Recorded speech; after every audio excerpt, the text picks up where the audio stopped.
Officers Hale and his team ruled the streets with unchecked power, their badges shields against consequence. Raymond Carter knew their type. Cops who saw black men as easy targets, who used their authority to harass, brutalize, and bury the truth beneath falsified reports and lost evidence. He had watched it happen too many times, seen neighbors pulled over for nothing, friends humiliated on the sidewalk, families torn apart by a system designed to protect its own. But Raymond wasn't just another man to be silenced. He was a former Marine, trained to endure, to fight, to survive. And he wasn't going to wait for the next victim. He was going to expose them.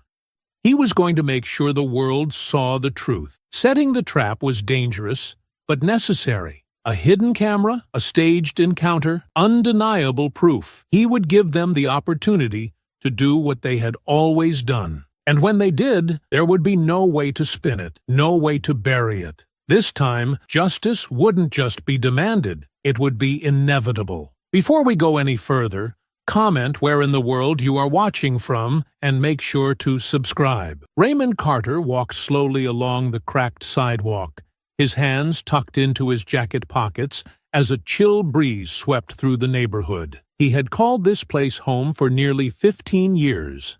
Longer than anywhere else in his life. It wasn't perfect. His street had its fair share of boarded-up windows, and the little corner store he used to frequent had closed months ago. But it was still home. To him, at least. To others, it seemed like a problem to be solved. The signs were subtle at first. Police cruisers started lingering a little too long on certain blocks, slowing down as kids played outside or as an elderly couple sat on their stoop. Then the questions began. What are you doing here? Where are you headed? Questions asked in sharp, clipped tones, as if just existing in this space was a crime. Raymond had brushed off the first few incidents. He was a former Marine. He'd been through worse. But it didn't stop. It only grew worse. A few months ago, they'd pulled over his neighbor, an older man who ran a small cleaning business. They called it a routine stop, but everyone knew what it was. A black man in a van full of cleaning supplies must have looked suspicious. The man's granddaughter had filmed the whole thing from her phone. It circulated online for a while, people were outraged, but then the attention died down. Nothing changed. That was what finally got under Raymond's skin. The helpless feeling of watching his neighbors, his friends, his community endure the same harassment day after day, with no real recourse. He'd been trained to defend people, to protect the vulnerable. And here he was, just letting it happen. He first heard about Lisa Tanner from a friend who had once tipped her off about a predatory landlord in another part of the city. She's one of the good ones, his friend had said. Doesn't twist your words. Doesn't stop until she finds the truth. Raymond had been skeptical. Reporters weren't exactly on his list of trusted people, especially the ones who swooped into neighborhoods like his, hunting for stories. But when Lisa contacted him, she didn't sound like someone hunting for a scoop. She sounded curious, serious. She showed up at the community center where Raymond was fixing a leaky pipe. A petite woman with sharp features and even sharper eyes, she introduced herself and got straight to the point. I've been hearing about what's happening around here. I think there's a bigger story. Raymond eyed her suspiciously. A bigger story, huh? And what are you going to do with it? Write an article that gets buried in the back pages. I'll do more than write an article, Lisa said firmly. I'll make sure people can't look away. I don't just want to talk about what's going on here. I want to show it. He didn't say yes right away. Over the next week, Lisa kept showing up. She talked to other residents, asked questions, listened more than she spoke. Each time, she came back to Raymond. You're the one who can help me make this happen, she'd tell him. People respect you. They'll see what's really happening if you're the one showing them. Raymond had shaken his head the first few times. I don't need that kind of attention, he'd say. What if it makes things worse? Lisa's response was always the same. What if it makes them better? It wasn't like Raymond to trust reporters, but Lisa's persistence made an impression. She wasn't just passing through.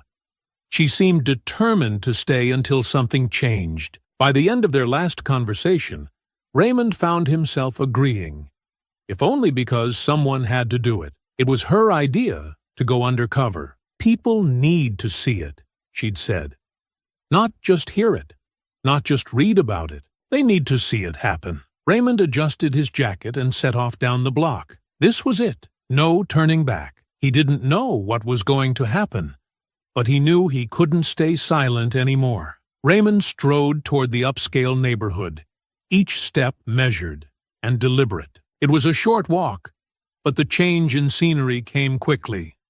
The boarded-up windows and cracked sidewalks gave way to neatly trimmed hedges and driveways with luxury cars parked in them. He passed a family unloading groceries, their SUV gleaming in the late afternoon sunlight. The mother glanced his way, her smile faltering slightly as her eyes lingered on him.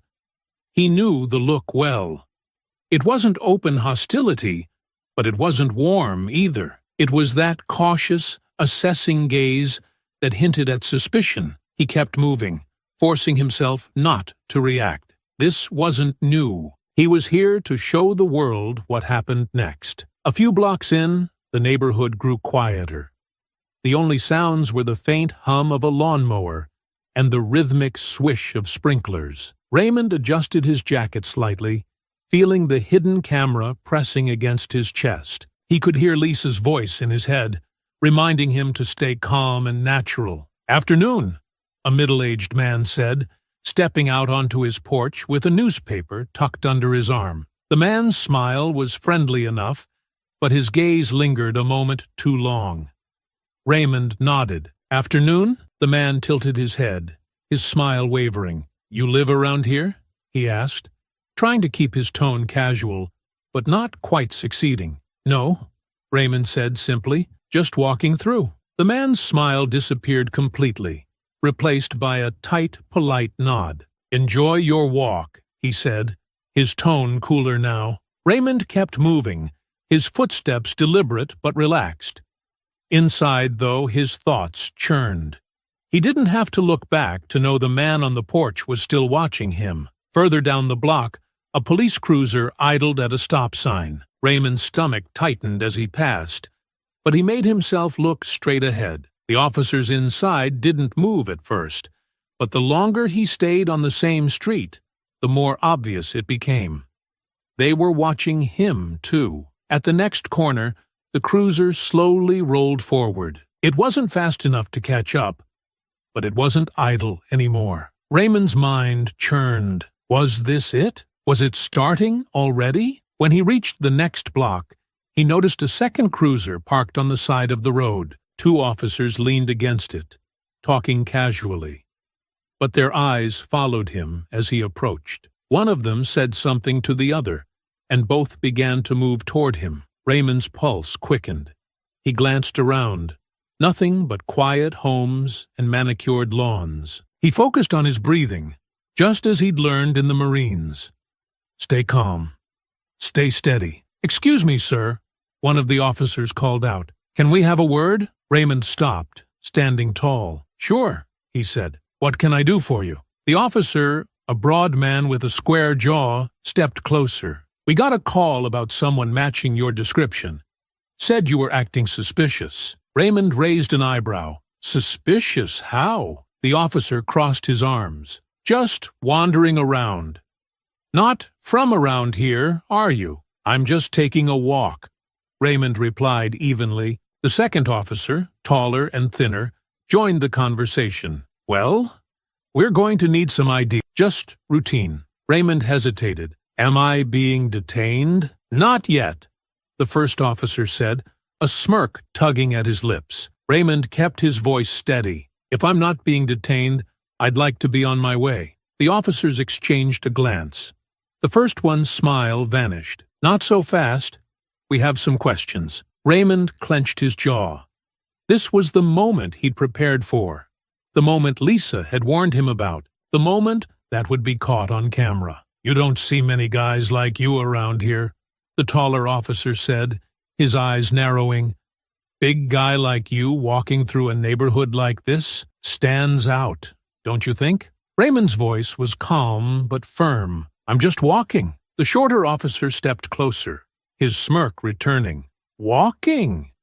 You mean waddling? Maybe you're just out for a stroll, but most people don't call that exercise." The officers chuckled, the taller one shaking his head. "You sure you're not just out here casing the place? Big guy like you must be looking for an easy target, right?" Raymond's jaw tightened, but he didn't move. "I'm just walking," he repeated. "Well," the shorter officer said, his smirk now a sneer, "maybe you should walk a little faster before things get complicated." Raymond didn't flinch. He didn't let his anger show. He knew the camera was rolling, knew Lisa would be watching this later. "I'm not doing anything wrong," he said. The taller officer took another step closer, now towering over him. "No, you're not," he said slowly, "but you sure don't look like you belong here." "Looks can be deceiving," Raymond said. His voice was still calm, but there was an edge to it now. "And I'm not moving." The officers stared at him for a long moment, the tension heavy in the air. The tension crackled like static electricity. The officers stood closer than necessary, their body language shifting from casual curiosity to subtle aggression. Raymond had seen this kind of posturing before.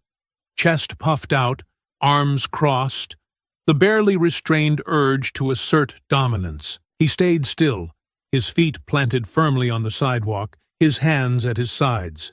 Calm, controlled. He knew the camera was catching all of it. "So, you're refusing to cooperate?" the shorter officer said, his smirk curling into something more menacing. "I never said that," Raymond replied. His voice was steady, even measured. "I told you, I'm just out for a walk." The taller officer raised an eyebrow, his tone dripping with sarcasm. "Just out for a walk, huh? Dressed like that?" "Dressed like what?" Raymond asked. "What's wrong with what I'm wearing?" "Nothing," the shorter officer said, his grin reappearing. "Just looks a little out of place, like you're not from around here." "I already told you," Raymond said, holding his ground. "I'm just walking through." "Well, maybe you should walk yourself back where you came from," the taller officer snapped. "You think these people want to see you standing around here?" Raymond didn't flinch. "I have every right to be here," he said calmly. "I'm not breaking any laws." "Your attitude is what's suspicious," the shorter officer shot back. "Guy like you, big and heavy, just wandering through, looking at these houses like they're free for the taking?" Raymond's jaw tightened. He'd had enough. "I haven't done anything wrong," he said firmly. "You stopped me. I'm just walking," the taller officer sneered. "Listen, buddy, I don't know what you think you're doing here, but I don't trust it. You don't look like you belong in this neighborhood, and you sure as hell don't act like you do." "What's that supposed to mean?" Raymond asked, his voice still calm, though his patience was wearing thin. "It means," the shorter officer said, stepping closer, "that maybe we need to have a little chat down at the station. You know, just to be sure." "That sounds an awful lot like you're detaining me," Raymond said, meeting the officer's eyes. "And if that's the case, I'd like to know what law I've broken." "You've got a smart mouth," the taller officer muttered. He leaned in closer, his eyes narrowing. "Maybe you're not breaking any laws, but you're pissing me off, and that's enough to make you a problem." Raymond kept his expression neutral. "Last I checked, that's not a crime." The shorter officer laughed, though it sounded forced. "You think you're clever, don't you?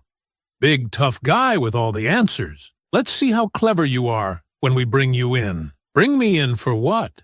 Raymond asked. His voice remained calm, but the edge was sharper now. "I told you what I'm doing. I'm walking through this neighborhood.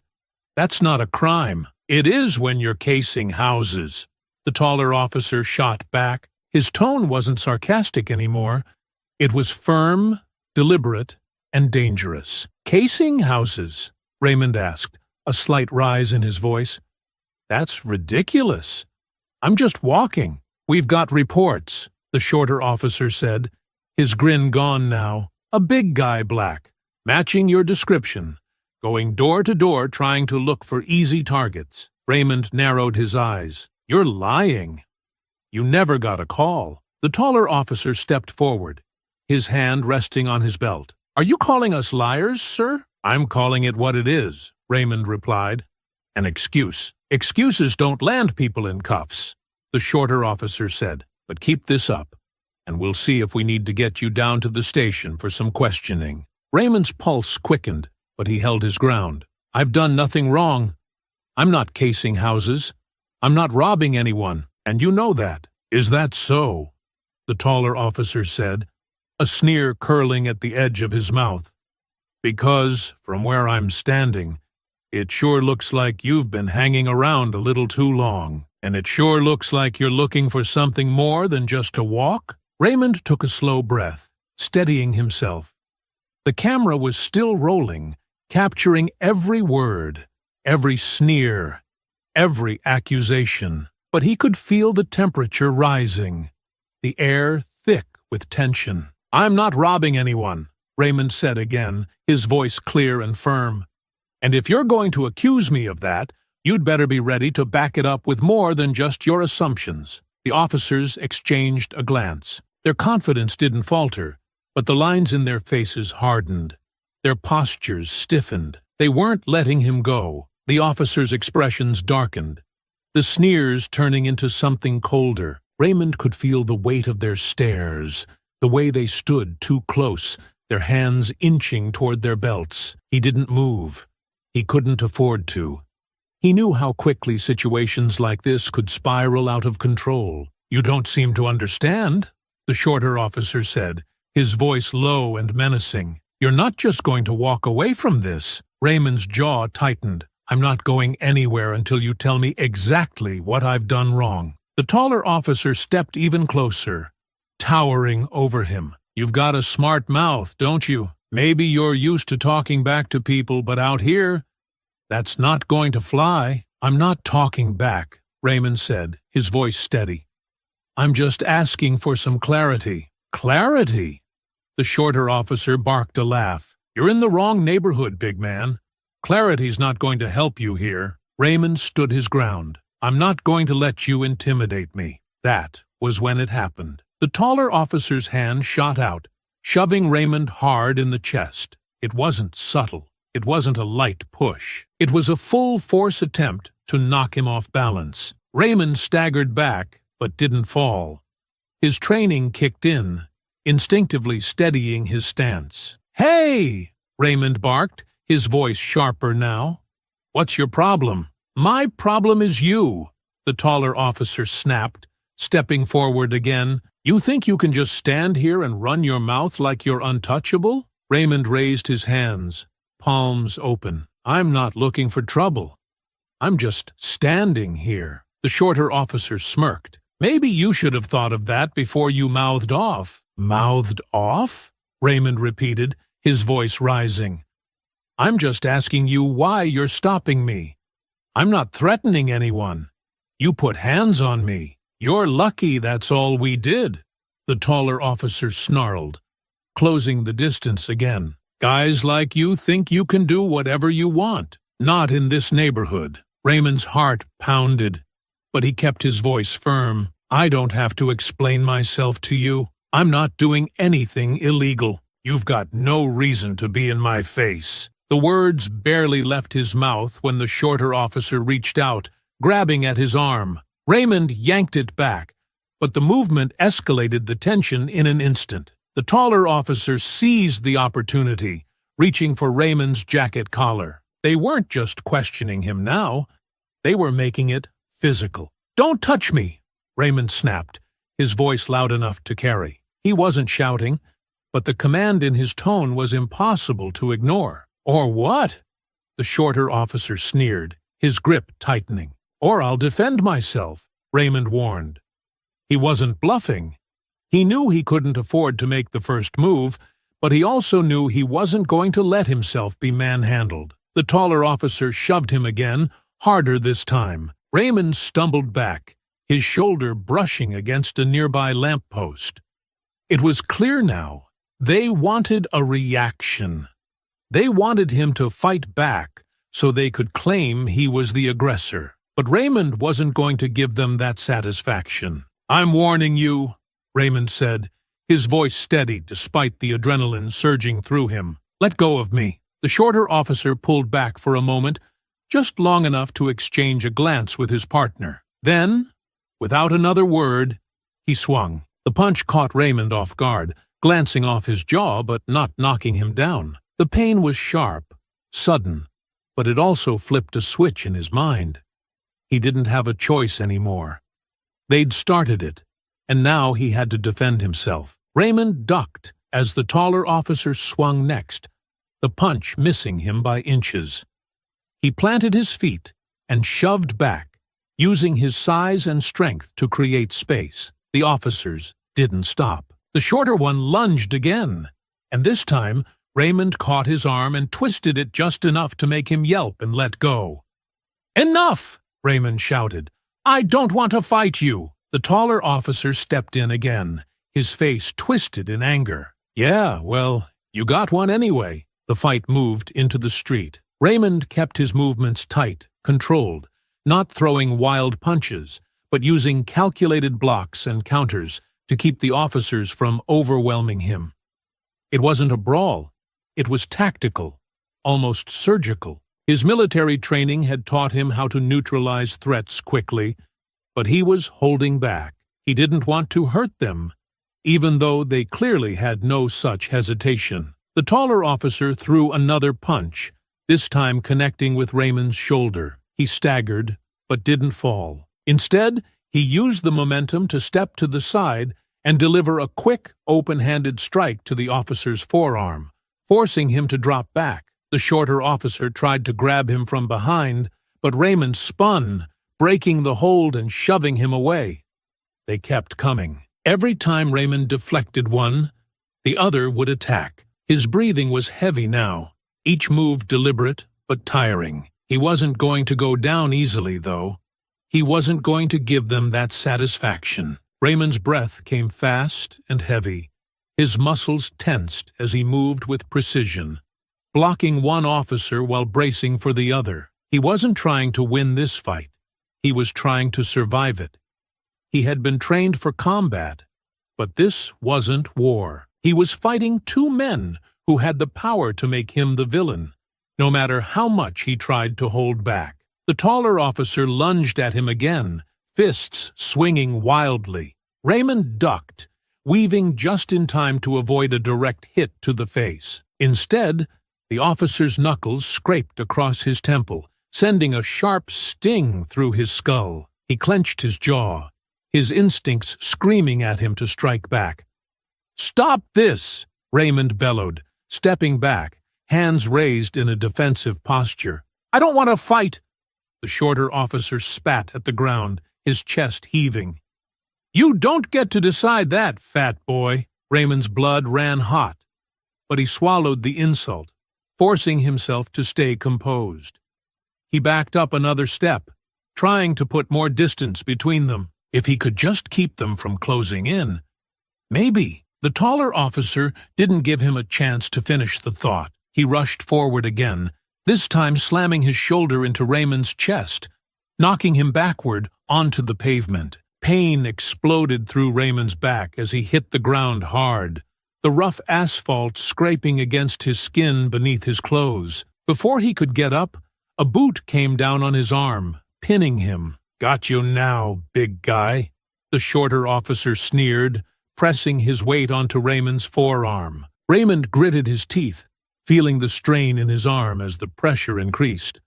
The taller officer crouched down, his face inches from Raymond's. "You think you're tough, huh?" he hissed. "Think you can just walk through here like you belong?" Raymond tried to yank his arm free, but the officer twisted his foot, grinding it into his muscle. He bit back a groan, refusing to give them the satisfaction of hearing him in pain. "I didn't do anything," he forced out. The shorter officer crouched, his smirk widening. "You did enough, fat boy.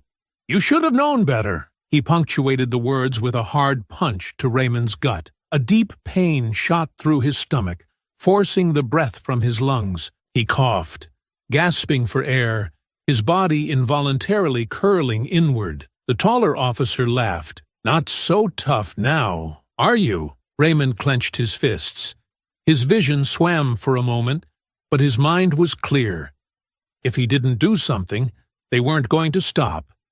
He exhaled sharply and moved. Using his core strength, he twisted his body, jerking his trapped arm free just as the officer's balance wavered. The sudden motion sent the shorter officer stumbling to the side, just enough for Raymond to push himself halfway up. The taller officer grabbed for him, but this time Raymond didn't just block, he struck.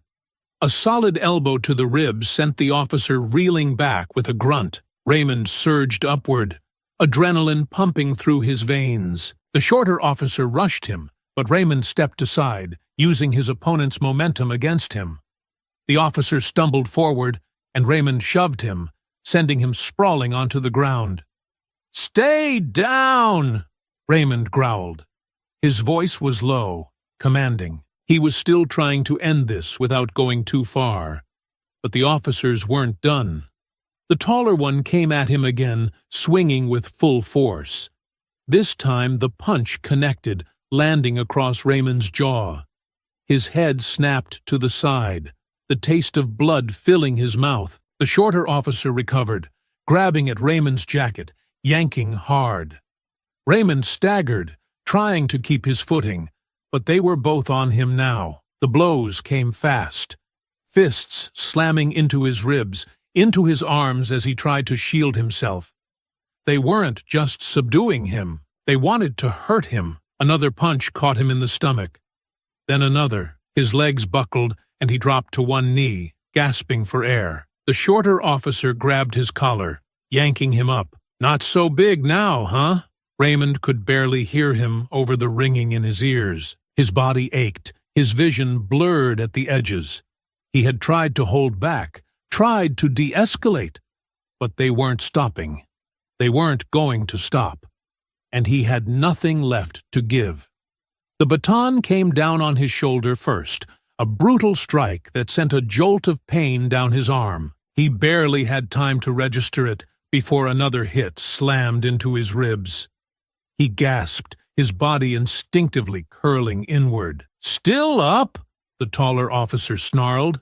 "Let's fix that." A sharp crack sounded as the baton struck the back of his knee, forcing him fully onto the ground. Raymond coughed, trying to push himself up, but the shorter officer kicked him in the ribs, rolling him onto his back. "You should have just gone home," the shorter officer muttered, before bringing the baton down again, this time against Raymond's side, hard and fast.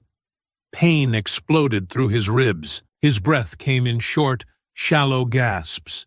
He tried to curl away from the blows, but the taller officer pressed his boot against Raymond's chest, holding him down. "Stop resisting!" the officer barked, his voice mocking.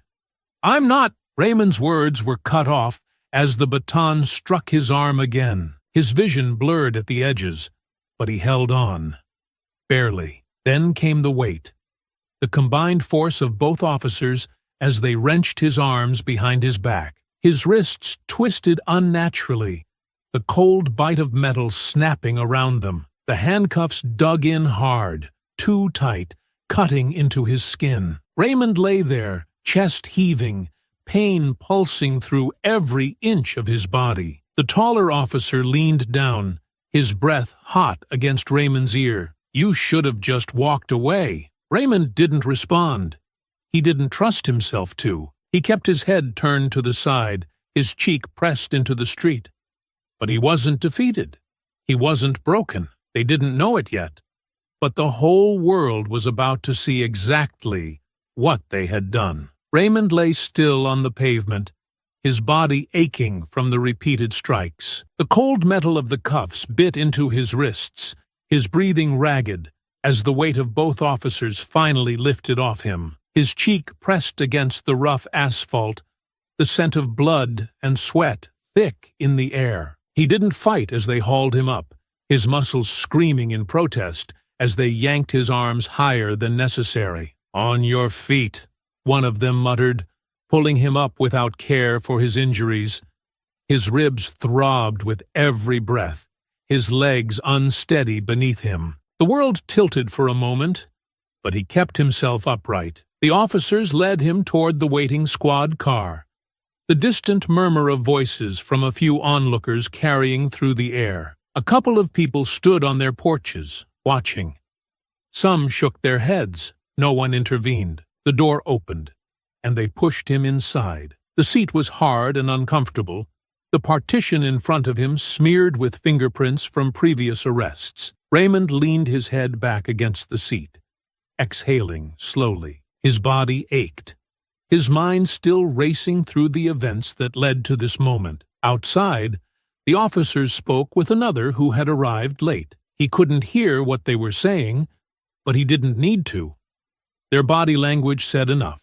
Casual, relaxed, it was routine to them. The car pulled away, the flashing lights casting a faint glow against the darkened streets. Raymond stared out the window, watching the quiet neighborhood fade behind them. The roads were empty, the houses still. He wondered how many of them had seen what happened, how many of them had looked away. The ride was silent for a while, the occasional crackle of the radio the only sound.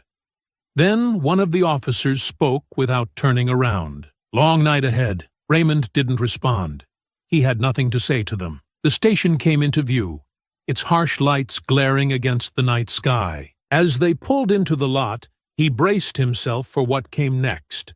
The doors opened, and they pulled him out. The ground felt unsteady beneath his feet, or maybe it was just the exhaustion setting in. Inside, the station was cold and sterile, the scent of stale coffee and disinfectant lingering in the air. "Charges?" the officer at the desk asked without looking up. "Trespassing, resisting, assaulting an officer." Raymond's jaw tightened. "That's not true." The officer at the desk barely glanced at him. "Take it up later." They led him to a holding cell, the metal bars clanging shut behind him. The space was small, the bench against the wall the only place to sit. Raymond exhaled, lowering himself onto the bench with a slow breath. His ribs ached with every movement, the dull pulse of pain settling into his muscles. He rolled his shoulders, testing the strain. Across town, Lisa Tanner's phone buzzed against her desk. She barely had time to register the number before answering, her pulse quickening at the urgency in the voice on the other end. "They arrested him." Lisa sat up straight. "What?" "Raymond. They've got him in holding." She gripped the phone tighter, already reaching for her bag. "Tell me you got footage." "More than enough." Lisa was out the door before they finished speaking. Back in the cell, Raymond didn't know how long they planned to keep him here. He didn't know what they would try next. But he did know one thing. Lisa had the footage. And once it got out, this wasn't going to end the way they thought it would. The cold from the concrete bench seeped through Raymond's clothes as he sat with his back against the cell wall, his hands resting loosely in his lap. His fingers tingled from the tight cuffs they had only just removed, the skin around his wrists raw. The dull pulse of pain throbbed in his ribs, his body stiff from the beating. Every inhale sent a sharp sting through his side, and he knew at least one of the strikes had bruised something deep. He rolled his shoulders and let his head tilt back against the wall, staring up at the ceiling. The fluorescent lights hummed softly, a sound that blended with the occasional murmur of voices beyond the bars. The station wasn't loud, but it wasn't quiet either. Officers moved in and out of the main room, some laughing at private jokes, others speaking in low, professional tones. The normalcy of it all made Raymond's stomach twist. To them, this was nothing. Just another night, another arrest, another black man in a cell. He exhaled slowly, shaking his head. His whole body ached. But the worst of it wasn't physical. It was the anger creeping into his chest, the frustration sitting heavy in his gut. This wasn't how it was supposed to go. He knew getting stopped was a possibility. Hell, that was the whole point. But the way it escalated so fast, the way they went straight to violence, left his hands curling into fists. They were waiting for it. He muttered under his breath, his voice hoarse. They didn't need a reason. His fingers flexed, trying to shake the stiffness. He needed to calm down. He needed to focus. He knew better than to let his emotions take over. Especially now. One of the officers walked past the holding cell, barely glancing at him before dropping a file onto the desk at the front. Raymond leaned forward, resting his elbows on his knees. "How long you planning on keeping me in here?" he asked, his voice even but firm. The officer barely acknowledged him, flipping through the paperwork. "Until we process everything." Raymond huffed out a laugh, shaking his head. "Process what? You didn't find anything on me.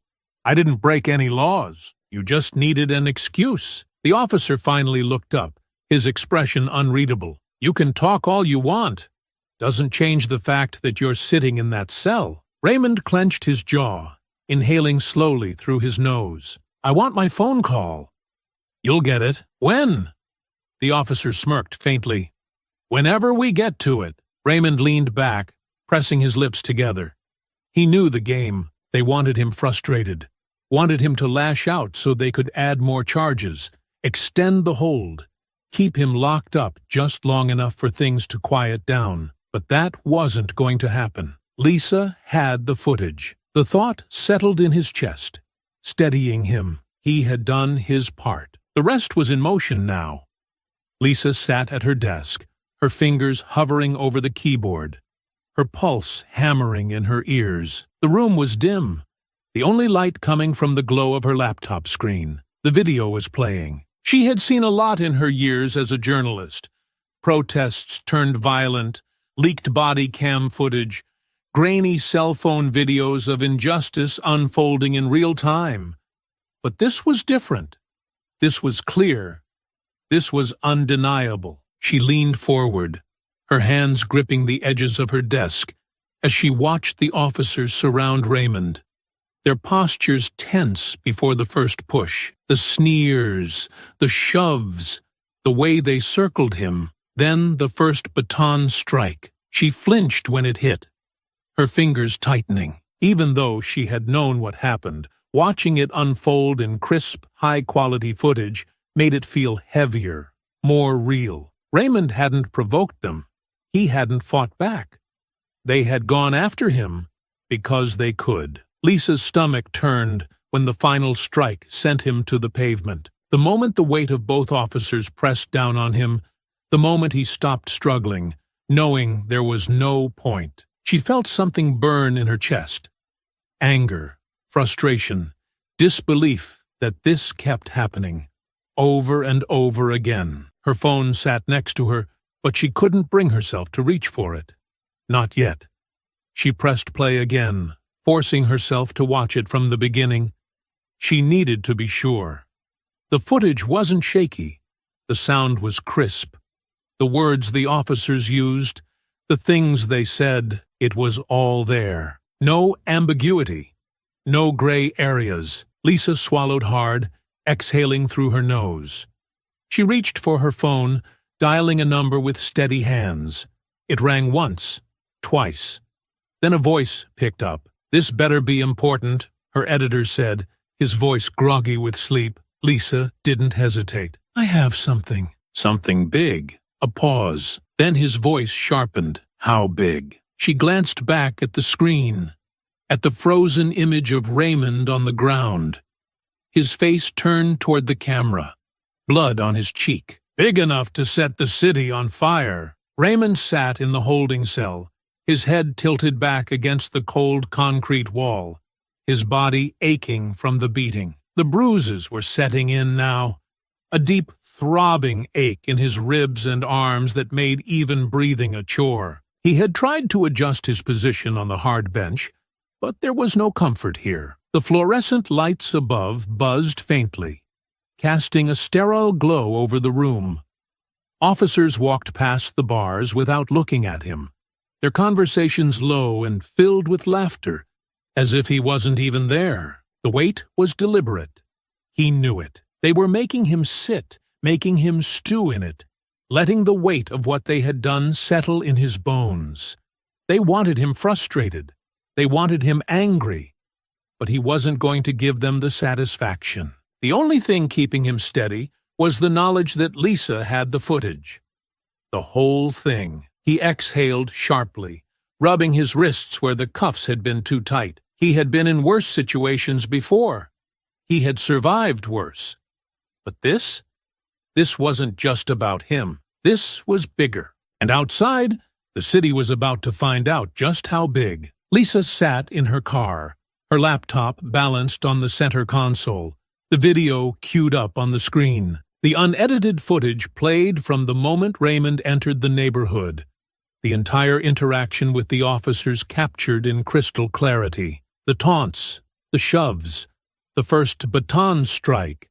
There was no room for misinterpretation. She had called her editor, given him the rundown, but she knew this needed to move fast. The longer they waited, the easier it would be for the police to control the narrative. She didn't hesitate. She hit upload. Within minutes, it was out. She pushed open the door, stepping into the cool night air. Her phone buzzed almost instantly. Her editor, reporters she hadn't spoken to in months, community activists already demanding statements. She ignored the calls. The footage would speak for itself. And it did. Across the city, phones vibrated, notifications lit up screens, and people paused in their tracks as the video began spreading like wildfire. Social media exploded with outrage. The footage reposted across every platform, dissected frame by frame. The hashtag, Justice for Raymond, started trending within the hour. In Raymond's neighborhood, the reaction was immediate. Inside the corner store, a small crowd had gathered, the video playing on a customer's phone, heads clustered around the screen. The shop owner, Mr. Daniels, shook his head, his jaw tight as he watched Raymond take the first hit. "That man served this country," he muttered, "and look at how they treat him." A younger man beside him, maybe in his early 20s, scoffed. "Man, this is what happens when you go looking for trouble. He should have never been over there." An older woman standing behind them crossed her arms. He wasn't looking for trouble. He was trying to prove a point. And what did it prove? The younger man shot back. That they're gonna do what they always do, that they can beat us down, lock us up, and nothing changes. "It proves," Mr. Daniels said, his voice low and firm, "that now the whole damn world can see it." Elsewhere, outside a local diner, two men leaned against the wall, one scrolling through his phone while the other paced. "They didn't even hesitate," the first man said, shaking his head. "They were waiting for an excuse." The second man exhaled, rubbing a hand down his face. "Yeah, and now we gotta figure out what we're gonna do about it. This is bigger than just one arrest," the first man muttered. "This is about all of us." The church doors down the street had been left open, the video playing on a projector inside. A group of community members sat in silence, watching Raymond's last words before the first baton came down. Reverend Harris, a man in his 60s with graying hair and sharp eyes, turned to the crowd. "We cannot let this be just another story," he said, his voice steady. "We cannot let this be forgotten." Some nodded, others murmured their agreement. Outside, a mother sat in her parked car, her hands gripping the steering wheel as the video looped on her phone screen. Her teenage son sat beside her, watching in silence. "This is why I tell you to be careful," she said, finally. The boy swallowed hard but didn't look away. Inside the police station, the shift in atmosphere was palpable. Officers who had been laughing minutes ago now whispered among themselves, checking their phones, glancing toward the holding cells. The station chief stormed out of his office, a phone pressed to his ear, his voice sharp. How the hell did this get out so fast? The officer at the desk shifted uncomfortably. I don't know, sir, but it's everywhere. The chief swore under his breath. Where's Carter? Still in holding. Get him processed. Now! Raymond sat up straighter when he saw the movement outside his cell. The energy in the station had changed. Something had shifted. The officer who had ignored him earlier now looked uneasy as he approached the bars. Looks like you're getting your phone call. Raymond didn't move right away. He let the moment sit, watching the officer's expression shift. Then, slowly, he stood. Lisa had done her job. Now it was time for the rest of the world to do theirs. Raymond sat at the metal table in the dimly lit processing room, a landline phone pressed against his ear. His ribs ached every time he inhaled, and his knuckles were still stiff from being cuffed too tightly. The air smelled like coffee and ink, the usual stench of a station where too many people had been processed before him. Lisa's voice came through the line, steady but urgent. They just let you make this call? She asked. Raymond exhaled. Only because they don't have a choice anymore. They know what's happening, Lisa said. The video's everywhere and the pressure is mounting, but they're already trying to spin it. Raymond rubbed his temple, wincing at the lingering pain from the officer's baton. Let me guess. Big black guy attacks officers. They had to defend themselves. Exactly, Lisa confirmed. But it's not holding. Too many people saw what really happened. She hesitated. And there's more. Someone else was recording. Raymond sat up straighter. Who? A kid. High schooler. He was down the street when it happened. Caught the whole thing from another angle. His footage is even worse for them. It shows the first officer checking if his body cam was off before they started hitting you. Raymond clenched his jaw. That's a game changer. It is, Lisa agreed, but there was hesitation in her voice. What's the problem? Raymond asked. He's scared, Lisa admitted. Won't give me his name. Says he doesn't want to get involved, doesn't trust the police to leave him alone if they find out he filmed it. Raymond leaned back in his chair, the chain on his cuffs rattling slightly. He understood the fear. A kid with footage like that? He had every reason to be afraid of the retaliation. We need to protect him, Raymond said. He can't do this alone. I told him we can blur his face, keep his identity out of it. But he's still hesitant, Lisa said. I need you to talk to him. Raymond exhaled through his nose. Give me his number. I don't have it, Lisa admitted. But he agreed to meet with me. Said if I brought you into the conversation, he might reconsider. Raymond nodded. Then let's set it up. Lisa hesitated. Raymond, they're trying to turn this into a circus. Some media outlets are already calling you a repeat offender, even though you've never been arrested before. Doesn't surprise me, he said.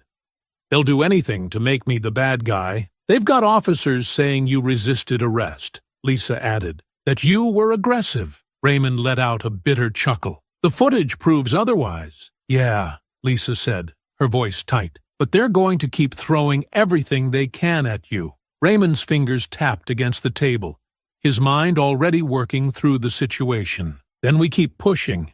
We get that kid's footage out there. The more proof we have, the harder it is for them to rewrite the truth. Lisa was quiet for a moment. Then she said, All right, I'll set up the meeting. Just hold tight. This isn't over yet. Raymond smirked, despite the pain in his ribs. It's just getting started. As he hung up the phone, he glanced at the officers lingering near the door. They weren't smiling anymore. Lisa's report was gaining traction.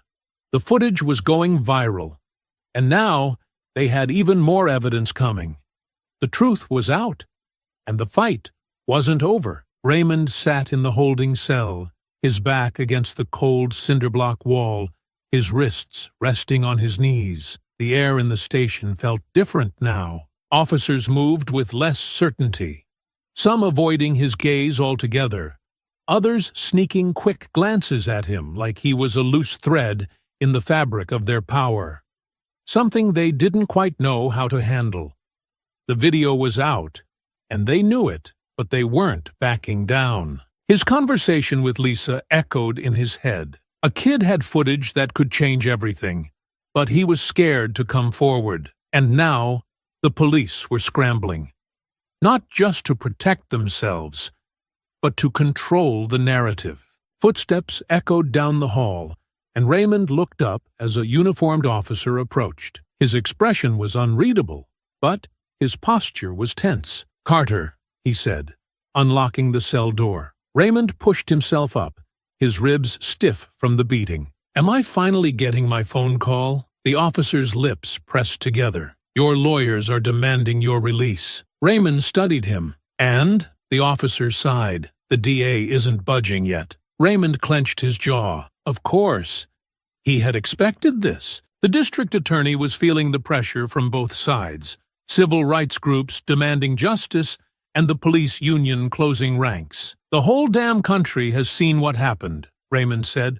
"What exactly is the holdup?" The officer hesitated before answering. "The DA's office is considering additional charges." Raymond let out a slow breath, his fingers curling into fists. "Unbelievable." "They're not dropping this," the officer admitted, shifting uncomfortably. "At least, not yet." A voice from behind made Raymond turn. "They won't, unless they're forced to." Raymond's eyes landed on a man leaning against the far wall.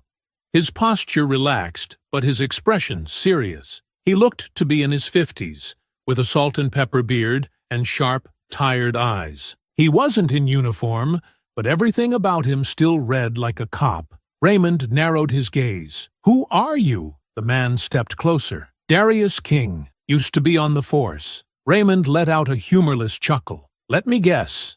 Before things got bad?" King smirked slightly. "Before people had cameras to prove how bad it always was." Raymond studied him. He had the look of someone who had seen too much, who had tried to fight the system from the inside, and lost. "You worked with them?" Raymond asked. "With Hale?" King nodded. "Long enough to see the damage he's done. Long enough to know he doesn't make mistakes. He makes choices, and you were one of them." Raymond exhaled sharply. "So what happened? Why aren't you still wearing a badge?" King's expression darkened. "Because I refused to look the other way." Raymond crossed his arms, wincing slightly at the pain in his ribs. "Didn't work out, did it?" "No," King admitted. "I filed complaints. I pushed back. But the union always had his back. They made sure I was the one who paid the price." Raymond shook his head. "And now you're here. Why?" King glanced at the bars, then back at Raymond. "Because I know exactly how this plays out. Internal Affairs will investigate, but they won't take real action unless the pressure stays on. Meanwhile, the union is already circling the wagons, spinning this into a story about how you resisted." Raymond scoffed. "I didn't resist." King gave him a knowing look. "Doesn't matter. They'll say you did. They'll dig through your past, try to find anything they can use against you. If they don't find something, they'll make people believe something was there anyway." Raymond clenched his jaw. "I don't have a record." King smirked bitterly. "Won't stop them from making you the villain." Raymond took a slow breath, steadying himself. "So why are you telling me this? What do you want?" "I want to help," King said simply. "I've been where you are. I know how these investigations go. If you want a chance at real justice, you're going to need people who understand the system." Raymond studied him for a long moment before nodding. "All right, let's talk." King nodded back. "Good, because if we don't move fast, they're going to bury this before it even starts." Raymond glanced at the officers lingering near the desk. They weren't laughing anymore. They were waiting, watching, hoping this would blow over. Raymond sat on the edge of the hard cot in his cell, his elbows resting on his knees, his fingers intertwined. The minutes stretched into hours, and the weight of everything settled onto his shoulders. He had known this fight wouldn't be easy, but he hadn't expected it to feel this personal, this suffocating. His phone was gone, but he knew exactly what was happening outside. He was the story now. Not the officers, not the system, not the brutality caught on camera. Him. The smear campaign had started fast. The police union had gone on the offensive, spinning the narrative into something else entirely. Raymond Carter, aggressive ex-Marine with a history of confrontations. The full story. What the video doesn't show. Did Raymond Carter provoke the officers? They were doing what they always did, controlling the narrative, shifting the focus, making people question what their own eyes had seen. The headlines were relentless, twisting facts, digging for anything in his past they could use against him. And worse, they were going after his family. He exhaled sharply, his chest tight as he thought about his mother. She had called Dana in tears, her voice shaking over the phone. His mother had seen the reports.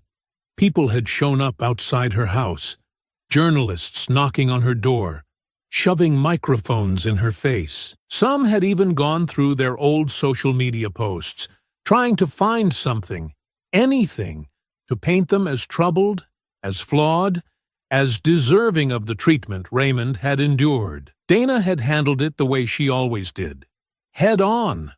But she was exhausted, and Raymond knew it. The door to the cell block buzzed open. Raymond looked up, expecting an officer, but instead he saw his lawyer. A tall, composed black woman in a navy blazer and glasses that gave her the air of someone who had been through too many battles and still had plenty of fight left in her. Nia Caldwell. She had been one of the first lawyers to take his case after Lisa's report went viral. And from the moment she walked in, Raymond knew she was the right person for the job. She sat across from him, pulling out a folder. "You doing all right?" Raymond let out a dry chuckle. "I've been better," Nia nodded. "The DA is still stalling. They know they can't hold you forever, but they're waiting to see how the public shifts before they make a move." Raymond's jaw tightened. "So they're trying to see if this blows over." "Exactly." Raymond sighed. "And what's the union saying?" Nia's eyes darkened. "They're in full defense mode, saying the officers acted appropriately, that you were a threat, that they feared for their lives." Raymond let out a slow breath. "Same script, different name." "Pretty much," Nia said. "And they're using every connection they have to pressure the DA into keeping you here." Raymond shook his head, the frustration mounting. "And my family?" Nia hesitated for a moment. "It's getting bad." Raymond clenched his fists. "I need to see them." "I know," she said. "I'm working on getting you released, but they're playing games. We've got the video, we've got public support, but they're betting they can ride it out until people lose interest." Raymond's stomach twisted. "Lisa won't let that happen." Nia gave a small smirk. "No, she won't. And she's not the only one keeping the pressure up." She slid a folder across the table. Raymond hesitated before flipping it open. Inside were printed screenshots, messages, names, stories. "I started collecting them as soon as the video went viral," Nia explained. "People started reaching out. People from your neighborhood. People from across the city, all with their own stories about Hale and officers like him." Raymond scanned the pages. Testimonies from black men who had been harassed for walking in the wrong neighborhood. Parents whose teenage sons had been stopped for no reason. Workers pulled over and searched on their way home. One message stood out. A handwritten letter scanned into the file. "I was 15 when it happened to me. Officer Hale stopped me on my way home from school. Said, I matched a description. I was too scared to fight back when he threw me against the car. Too scared to tell my mom what really happened, but I see what they did to Raymond, and I can't stay silent anymore." Raymond exhaled sharply, rubbing his temple. "They were just waiting for someone to come forward first," Nia said. "And now they are." Raymond closed the folder. His ribs still ached. His head was pounding. But for the first time since this all started, something inside him felt stronger. "They're not going to bury this," he said. "No," Nia agreed. "They're not." Raymond leaned back in his chair, his gaze steady.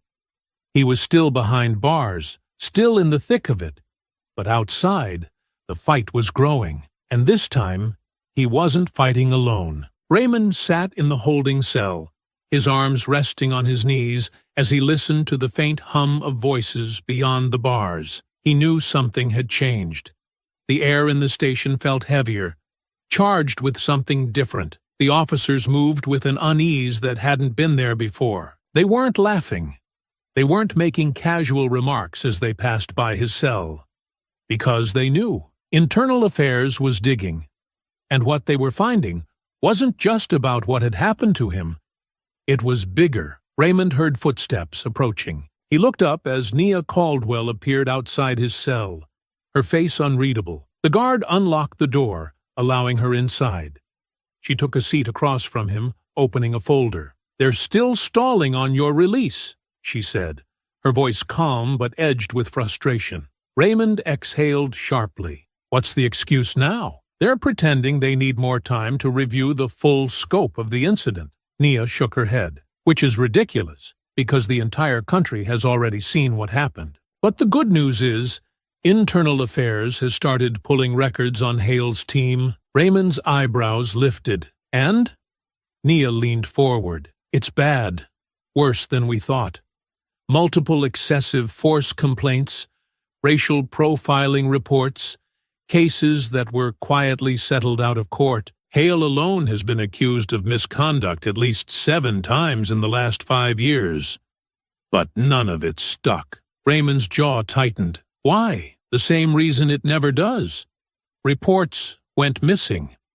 Witnesses changed their statements. The union stepped in every time things got close to real accountability. Raymond let the information sink in. He had suspected as much.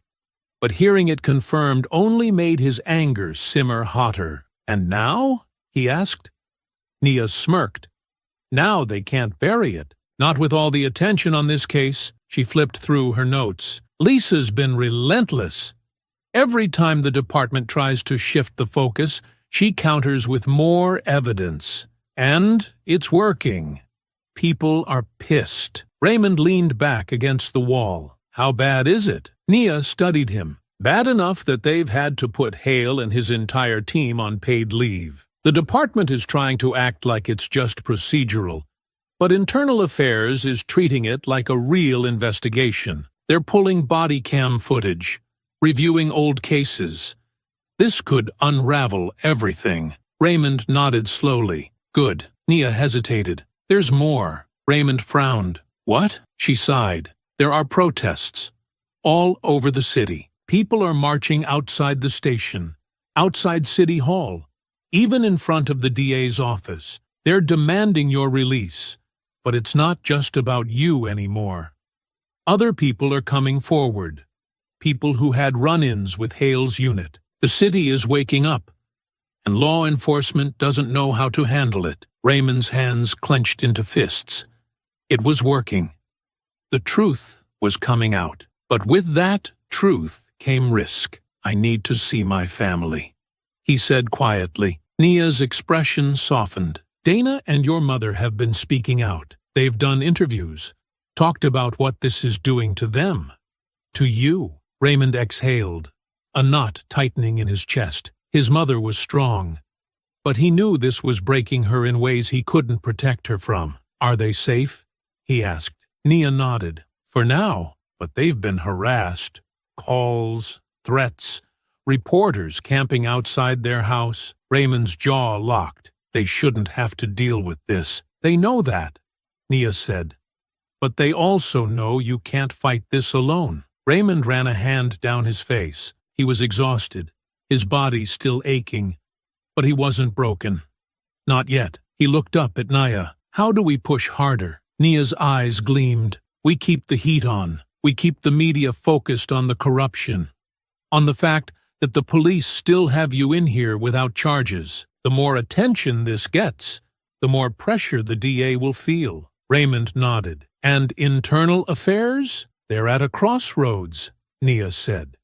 They either expose the truth, or they risk being seen as complicit. She smirked. And they're not about to go down with Hale. Raymond let out a slow breath. Then let's keep pushing. As Nia stood, The sound of voices outside the station grew louder. Chants, protesters, justice for Raymond. The fight wasn't over. But for the first time, it felt like they had the momentum, and Raymond wasn't going to let it go to waste. Susan Calder had never been the kind of investigator to take the easy way out. A seasoned internal affairs officer with over 15 years in the department, she had built a reputation for being thorough, unshakable, and, much to the frustration of her superiors, not easily controlled. She didn't play politics. She followed the facts. And the facts in front of her were damning. She sat at her desk, her fingers drumming against the thick file in front of her. The pages were filled with reports, witness statements, and internal affairs preliminary findings on Officer Hale and his team. Every single page pointed to a pattern, a system that had allowed officers like Hale to operate unchecked for years. And yet, the pressure from the top was clear. Shut it down. The office door swung open. Assistant Chief Brandon Tate stepped inside, his presence filling the space with quiet authority. He was in his early 50s, a man who had worked his way through the ranks, known for handling department scandals with as little collateral damage as possible. He shut the door behind him and folded his arms. "Calder, we need to talk." Susan didn't look up. "That's what this is, isn't it?" Tate sighed, stepping closer to the desk. "I just got off the phone with the commissioner. The mayor's office is breathing down our necks. The union is already calling this an overreach." Susan finally met his gaze, her expression unreadable. "An overreach?" She tapped the file. "We have multiple excessive force complaints tied to Hale's unit. Reports that were ignored, covered up, or mysteriously lost. This investigation is barely scratching the surface." Tate leaned on the desk, his voice lowering. "You think I don't know that? Then why are we even having this conversation?" "Because this is bigger than just one unit," Tate said, his tone sharp. "If we push too hard, we expose the entire department to lawsuits, scrutiny, and public distrust we might never recover from." Susan's jaw tightened. "Public trust is already gone, sir. You've seen what's happening outside. The protests aren't just about Raymond Carter anymore. People are coming forward with stories of harassment, racial profiling, and excessive force. If we try to sweep this under the rug, we only prove them right." Tate exhaled, pinching the bridge of his nose. "You think I don't see that? But this isn't just about justice, Calder. It's about politics. If this case goes too deep, it doesn't stop with Hale. It goes all the way up. And then, where does that leave us?" Susan narrowed her eyes. "Maybe it leaves us where we should have been all along. Actually holding people accountable." Tate's gaze hardened. "You don't understand how this works." "No," Susan said, standing up, her voice unwavering. "I understand exactly how it works.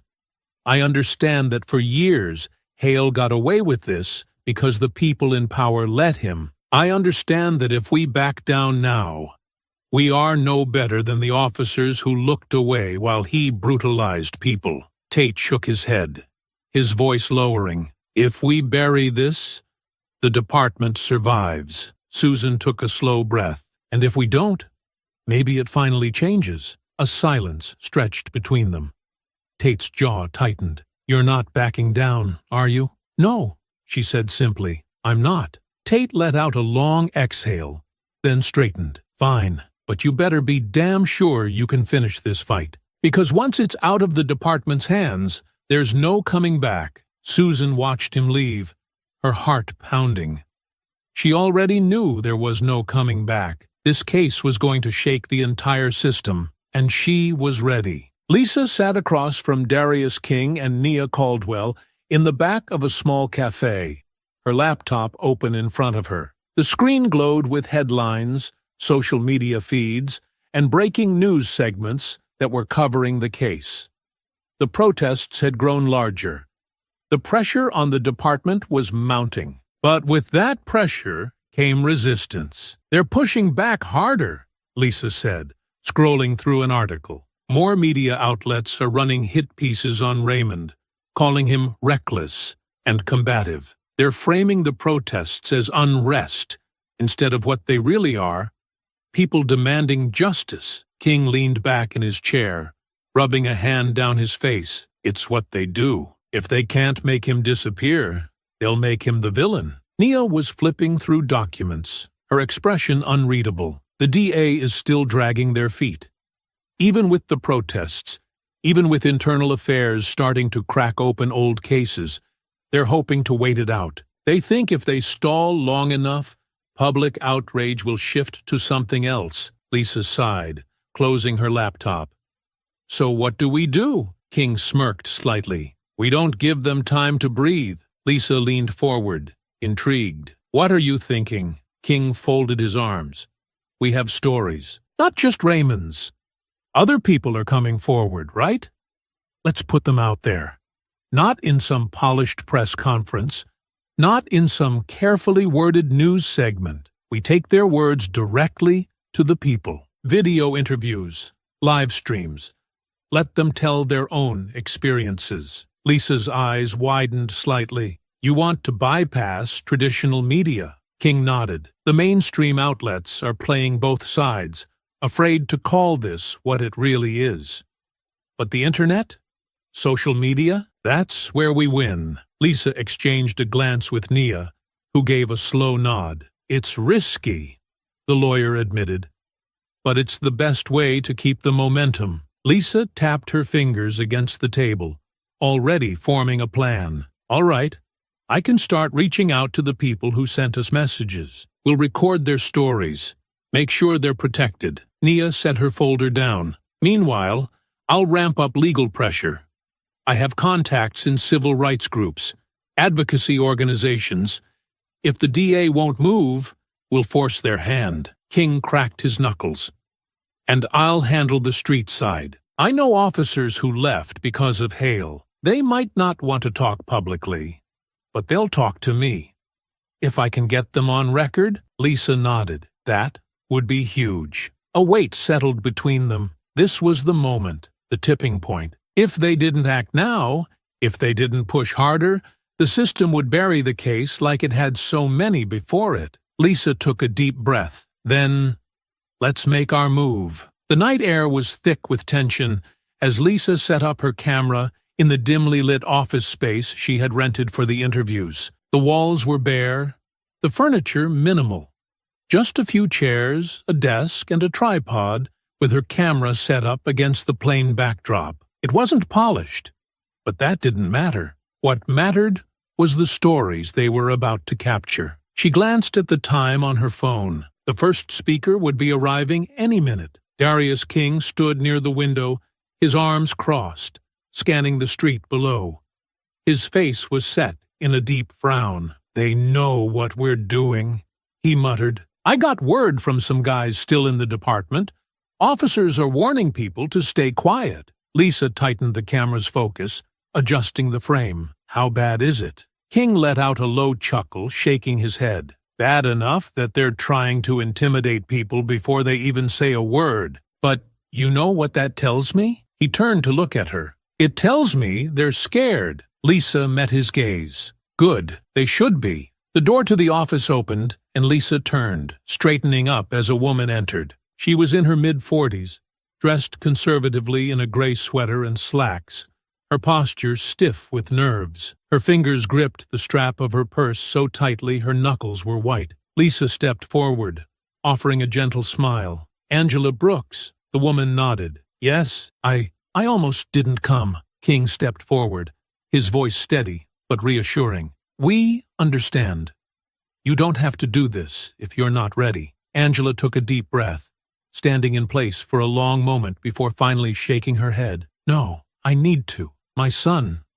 He was lucky. We got him out before they could ruin his life. But how many others didn't? Lisa gestured toward the chair in front of the camera. Take your time. Just tell your story. Angela hesitated before slowly lowering herself into the chair. She exhaled shakily, clasping her hands together in her lap. The camera light blinked red, recording. She looked into the lens. My son was 17 when they arrested him. They said he fit the description of a robbery suspect. She swallowed hard, blinking rapidly before continuing. He was coming home from a friend's house, just walking. But they threw him against the hood of a police car, searched his pockets, called him a thug. Her voice wavered, but she kept going. They put him in the system. It took us months to clear his name. He still has nightmares about that night. Lisa sat behind the camera, nodding silently, not rushing her. Angela's fingers twisted together in her lap. I tried to file a complaint. They shut me down.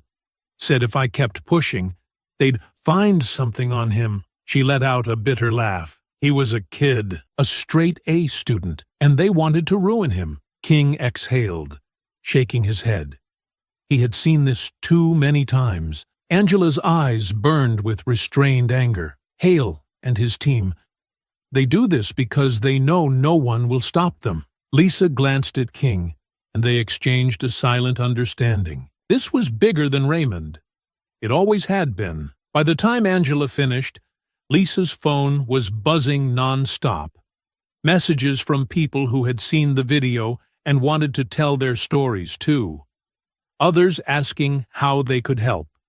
The fight was growing. Meanwhile, across the city, Nia Caldwell sat in a conference room with representatives from several civil rights organizations. The energy in the room was tense, but determined. "We have momentum," one of the activists said, setting a stack of petitions onto the table. "People are rallying behind Raymond's case, but we need to push harder. The DA is stalling because they think this will die down," Nia said, flipping through her notes. "We need to show them that it won't." One of the lawyers, an older man with graying hair, nodded. "We've already filed motions demanding an expedited review of Raymond Carter's case.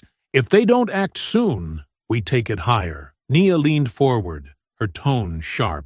"And what about internal affairs?" A woman sitting at the far end of the table, a former prosecutor turned activist, folded her hands together. "They're investigating, but they're not moving fast enough.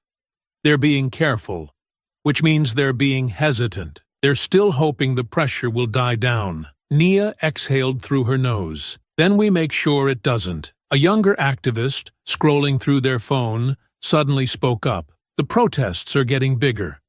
They're shutting down streets downtown. People are chanting Raymond's name, demanding the officers be fired." "But," they hesitated, "I'm also seeing counter-protests forming." Nia's expression darkened. "Figures. The police union supporters are coming out." Lisa had warned them this would happen. It was the same pattern every time. Whenever there was pushback against police misconduct, there would be people rushing to defend the system, no matter how damning the evidence. Nia sat back, collecting her thoughts. "All right, we keep the legal pressure up. We push for more community testimonies. The DA wants this to go away. We make sure it's the only thing anyone is talking about." Back in the small office, Lisa closed her laptop, looking over at King. "People are coming forward faster than we expected." King nodded. "That's good.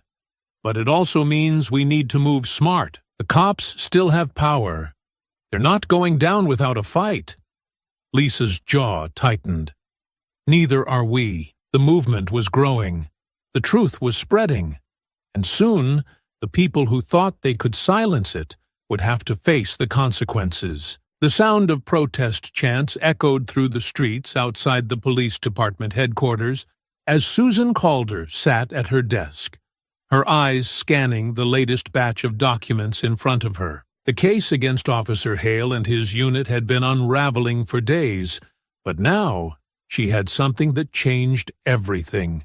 Real, undeniable evidence. She pushed back from her desk and stood, clutching the folder in her hands as she stepped into the main internal affairs briefing room. Several officers and investigators were already gathered, murmuring among themselves, tension thick in the air. The protests outside hadn't stopped growing, and neither had the pressure from the media. At the front of the room stood Captain Reyes, head of internal affairs. He looked up as Susan walked in, his expression unreadable. "Calder, you have something?" Susan nodded. I do. She dropped the folder onto the table, flipping it open. We just uncovered sealed complaints filed against Officer Hale that date back 10 years. Some were formally dismissed, but others, they were conveniently lost before reaching disciplinary hearings. The murmurs in the room grew louder. Reyes frowned, flipping through the documents. How did we not know about this before? Susan's jaw clenched. Because it was buried. Someone higher up made sure of it. She reached into her bag and pulled out another file. And it gets worse. Some of the old reports connect Hale to previous cases involving the same pattern. False arrests, excessive force, targeting black men in wealthier neighborhoods. This isn't just about Raymond Carter. It's about a system that let Hale operate without consequences for years. An older investigator, Detective Jimenez, leaned forward. Are we talking about cases where people served time because of his actions? Susan nodded. At least 5 that we can confirm. She turned the page to reveal a highlighted case. One of them, a young man named Elijah Raines, arrested on trumped-up charges of resisting arrest. The officer on duty? She tapped the name at the top of the document. Hale. Jimenez exhaled sharply. I remember that case. Kid swore up and down he didn't do anything, but the department backed Hale. It ruined that boy's life. Reyes pinched the bridge of his nose. Damn it. Susan pressed on. That's why we can't let this get buried. If we take real action, we don't just get justice for Raymond Carter. We start fixing this mess before more people get hurt. Reyes was silent for a long moment, before he let out a slow breath. All right. Hale's done. The room went still. We're moving forward with termination and official charges, Reyes continued. We're also suspending the rest of his unit while we conduct full reviews of their cases. No more administrative leave. No more wait and see. We do this by the book. Susan nodded, but she wasn't done. That's not enough. Reyes looked at her, brow raised. Excuse me? If we stop at Hale, we're just cutting off a limb while the disease is still spreading, Susan said firmly. Someone covered for him. Someone protected him for 10 years. She looked around the room. You want to regain public trust? Start holding the people at the top accountable, too. A few of the investigators exchanged uneasy glances. They all knew what she meant. Reyes hesitated, but then he nodded. Fine. You keep digging. Find out how deep this goes. Susan met his gaze. I will. The protest chants outside grew louder. The department's internal email system buzzed with official notices. Officer Hale, terminated. Officer Grant, suspended pending review. Officer Daniels, suspended. Officer Phillips, under investigation. The department wasn't just taking action against Hale. His entire unit was under fire. Inside the precinct, officers whispered among themselves, some shocked, others furious. A few of Hale's supporters grumbled about betrayal. Others, those who had been forced to work alongside him, silently packed up their desks, knowing their time was coming too. Hale himself sat in a small, windowless conference room, his badge and gun already confiscated. A representative from the police union sat next to him, stone-faced, while across the table, Captain Reyes read the official charges aloud. Hale's face was unreadable, but his hands were clenched into fists under the table. This is a joke, he muttered. You're making me a scapegoat. Reyes didn't flinch. No, we're holding you accountable. The door opened, and 2 officers stepped inside. Officer Hale, you are officially under arrest. Hale's jaw tightened, but he didn't resist as the cuffs snapped around his wrists. For the first time in his career, he was on the other side of the law. And this time, no one was going to cover for him. Susan watched from her office window as Hale was led out the back entrance of the precinct. His face was set, his shoulders stiff, but this time, there were no cameras to spin the story in his favor. A small satisfaction settled in her chest, but she knew this was just the beginning. She turned back to her desk, flipping open a new file. Hale wasn't the last. There were more. And she was going to take down every last one of them. The city felt different now. For years, the community had whispered about the things that happened in the shadows, the sudden stops, the unnecessary searches, the way certain officers seemed untouchable. But now, for the first time, those whispers had become shouts. Word spread fast. Officer Hale and his entire unit were gone. Not just suspended, not reassigned, gone.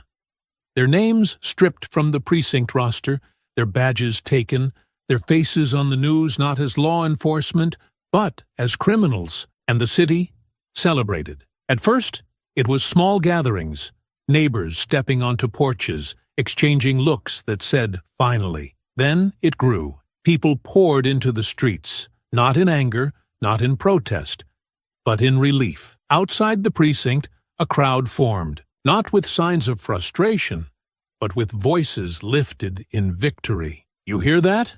an older man said, standing with his arms crossed as he looked up at the police station. "That's silence. No more of them out here, doing whatever they want." A group of teenagers, who had grown up knowing to avoid certain streets when Hale was on duty, stood with their heads high. One of them, a boy barely 16, wiped at his eyes before shaking his head. "I thought they were untouchable. They wanted us to think that," his mother said, resting a hand on his shoulder. "They wanted all of us to think that. But now, they had proof that the badge wasn't a shield against consequences." Across town, in the neighborhoods that had suffered the most under Hale's watch, music played from open windows. Families gathered on sidewalks, not just talking about what had happened, but about what came next. People who had once been too afraid to speak up shared their stories openly. They weren't just angry anymore. They weren't just mourning lost time, lost years, lost lives. They were hopeful. Inside the police department, it was a different story. The officers who had once moved through the halls with certainty now walked in silence. The ones who had laughed at the complaints, who had looked the other way, who had told themselves they were just doing their jobs, they didn't speak now. They didn't make eye contact with each other because Hale was gone, and so were the people who had protected him. The weight of it settled in. A young officer, fresh to the force, passed by an older detective and muttered, "I never thought they'd actually—" The detective cut him off with a look. Neither did they. It wasn't just Hale's reputation that had crumbled. It was the entire illusion that officers like him would always get away with it. Captain Reyes watched it all unfold from his office window. He could hear the voices outside, the sound of a community that had won. His gut twisted, not with anger, not even with frustration, with regret. He had known, maybe not every detail, maybe not every name, but he had known enough, and he hadn't stopped it. Susan Calder stepped into the room behind him. He didn't turn to look at her. She didn't speak right away, just let the weight of the silence settle before saying, "It didn't have to take this long." Reyes let out a slow breath. "I know." Susan moved beside him, looking out at the celebration happening just beyond the glass. "They're not done," she said. "This is just the beginning." Reyes nodded slowly. "Yeah." He looked down at the files still on his desk, the cases being reopened, the names that were still under investigation. The people who had let this happen weren't done answering for it. Outside, the celebration carried on. But it wasn't just about what had been torn down. It was about what came next. Raymond Carter had been their first victory, but he wouldn't be their last. The news spread faster than anyone could have expected. Every major media outlet ran the headline across their screens, and within minutes, it was plastered across social media, lighting up the city with a sense of justice that had long felt impossible. The district attorney had dropped all charges against Raymond Carter. It was official. After weeks of public outcry, relentless legal pressure, and the overwhelming weight of evidence exposing the corruption within Hale's unit, The state had no choice but to back down. Inside his holding cell, Raymond sat still, absorbing the magnitude of what had just happened. The walls around him had always felt cold and unmovable, a place where time stretched endlessly, where freedom felt distant, no matter how close it truly was. But now, something was different. The voices outside, the low hum of movement within the precinct, the shifting energy in the air. It all pointed to one undeniable truth. This was over. They had finally lost their hold on him. He sat on the same hard bench he had been confined to for what felt like years rather than weeks, his elbows resting against his knees, fingers interlocked as he listened to the activity beyond the heavy metal door. The usual detached murmurs of officers going about their business had changed. There was no more arrogance, no more dismissive remarks, no more quiet amusement at his expense. The air had thickened, their movements slower, their voices lower. There was a stiffness now, a tension that hadn't been there before. They had spent weeks treating him like a cautionary tale, a reminder that standing up against them came with consequences. But now, he was the one proving them wrong. The sharp sound of the door unlocking pulled him from his thoughts. He looked up, just as Nia Caldwell stepped inside, her presence filling the small room with an unshakable sense of purpose. She wasn't carrying the usual case files or stacks of legal documents, nor did she look like she had just come from arguing for his release in another exhausting courtroom session. Instead, she stood with her arms relaxed, her expression calm, but in her eyes there was something more, something triumphant. "It's done," she said, her voice steady. "They're dropping everything. The DA doesn't have a case against you anymore." Raymond took a slow breath, letting the words settle over him like a wave breaking against the shore. He blinked once, then exhaled, running a hand down his face. His mind told him to celebrate, to feel relief, but instead there was just a slow, hollow realization that it had taken all of this. Weeks of exposure, endless protests, the complete dismantling of an entire unit, for them to acknowledge what he had known all along. "They fought it," Nia continued, watching him closely. "Up until the very last minute, they tried to stall, tried to frame it as a complex legal matter that required further review.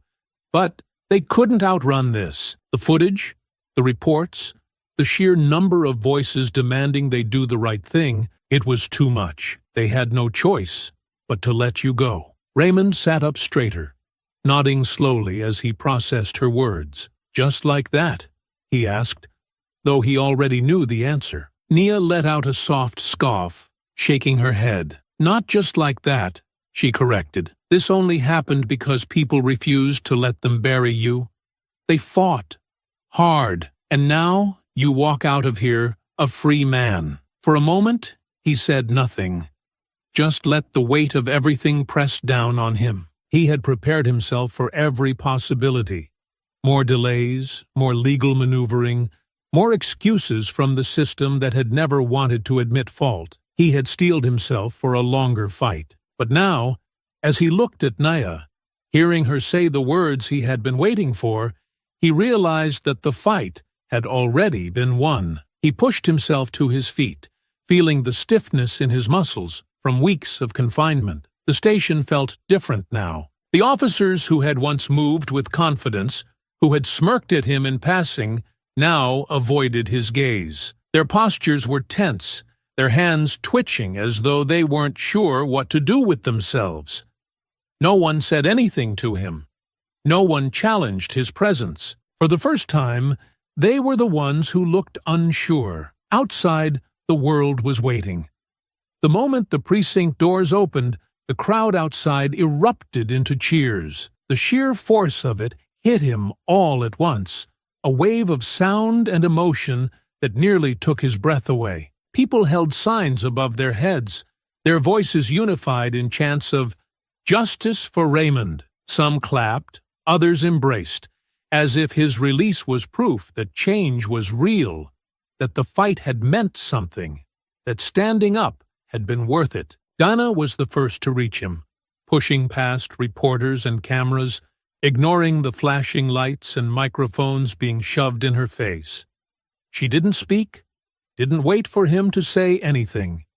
She just threw her arms around him, holding him so tight it almost hurt. Raymond held on to her, closing his eyes, breathing in the warmth and familiarity of his sister's presence. "I told you," she whispered against his shoulder, her voice thick with emotion. "I told you you'd walk out of here." He pulled back just enough to look down at her, his voice low. "You never doubted it?" She sniffed, shaking her head. "Not for a second." His mother was next, stepping forward hesitantly, her hands trembling slightly as she reached up, cupping his face like she had when he was a child. Her fingers brushed against his cheek, and her eyes, filled with relief and unshed tears, never left his. "You're home now," she said, her voice barely above a whisper. Raymond swallowed hard, nodding. "I'm home." But he knew, even in that moment, that this wasn't just about him anymore. As the cameras flashed and the reporters fired off questions,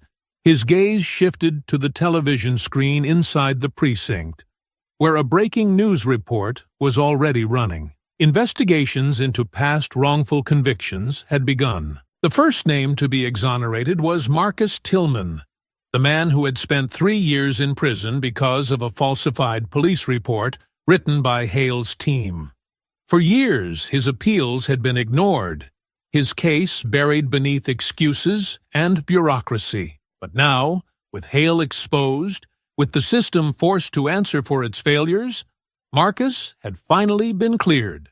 And his wasn't the only case. The DA's office, once unwilling to admit fault, was now working alongside Internal Affairs to review every single conviction that had been tied to Hale's unit. People who had been wrongfully imprisoned for years were now seeing the first signs of justice. As Raymond stood there, surrounded by his family, feeling the weight of everything that had happened, he knew one thing for certain. The fight wasn't over. But for the first time in a long time, it felt like justice was finally within reach. The world outside had changed. But Raymond Carter wasn't naive enough to believe the fight was over. The officers who had brutalized him were gone, their names disgraced, their crimes exposed for the world to see. The people who had protected them were now under scrutiny, their careers unraveling as past cases were reopened and reviewed. The weight of everything that had come to light, the corruption, the falsified reports, the unchecked violence, was now a storm sweeping through the legal system, forcing it to confront what it had ignored for far too long. And yet, Raymond knew this wasn't justice. Not yet. Justice wasn't just watching Hale and his team get locked up. It wasn't just about reopening cases or forcing the department to answer for what it had allowed. Justice was making sure this never happened again. Raymond had spent years keeping his head down, trying to move through the world without drawing too much attention. But after everything that had happened, that wasn't an option anymore. He had been forced into the public eye, first as a victim, then as a symbol. But he refused to let the world define him by what was done to him. Now, he was going to define himself by what he did next. It started with a single case. Marcus Tillman. His wrongful conviction had been one of the first to be overturned. The evidence against him built on nothing but lies and manipulation by Hale's unit. The announcement of his exoneration sent another wave of energy through the city. It wasn't just a statement that the department had been wrong, it was proof that their corruption had cost innocent people their freedom. Then came Elijah Raines. The young man had spent a year behind bars for a crime he hadn't committed, his only mistake being in the wrong place when Hale's team decided to make an arrest. His name was cleared, his record wiped clean. But the time he had lost, that could never be given back. One by one, more names surfaced. More convictions were overturned. The DA's office, now under relentless pressure, had launched a full-scale investigation into every single case connected to Hale's team. Internal Affairs worked alongside civil rights organizations to review old reports, scrutinizing arrest records, interviewing witnesses who had been silenced or ignored for years. And the more they looked, the worse it got. The city had been built on a lie, on the idea that officers like Hale had been cleaning up the streets, when, in reality, they had been creating the very crimes they claimed to be fighting. They had destroyed lives with fabricated charges, beaten confessions out of innocent men, planted evidence when the truth wasn't convenient, and now, for the first time, those lies were being ripped apart. Raymond could have walked away. He could have taken his exoneration, taken his settlement, and disappeared into a quiet life, away from the cameras, away from the endless cycle of fighting a system designed to protect itself. But after everything he had seen, after everything that had been revealed, how could he? He didn't ask to be a leader. He didn't ask to be the face of a movement. But the moment he stepped out of that cell, the moment he looked into the eyes of the people who had fought for him, who had refused to let his story be buried, he knew he had a responsibility. So, he stepped forward. With every interview, every press conference, every conversation with lawmakers and activists, Raymond refused to let the world forget what had happened. He spoke about accountability, about the names that still hadn't been cleared, about the people who were still sitting in cells for crimes they never committed. He pushed for policy changes, meeting with civil rights groups, attending city hall meetings, using the attention that had been forced onto him to demand something real, something lasting. He refused to be just another headline, a moment of outrage before the world moved on to something else. He wanted change, real, tangible change, the kind that meant no one else had to go through what he did. With the pressure mounting, the city had no choice but to act. A new civilian oversight board was established, tasked with investigating claims of police misconduct. For the first time, officers would no longer be allowed to police themselves. Mandatory body cameras were enforced.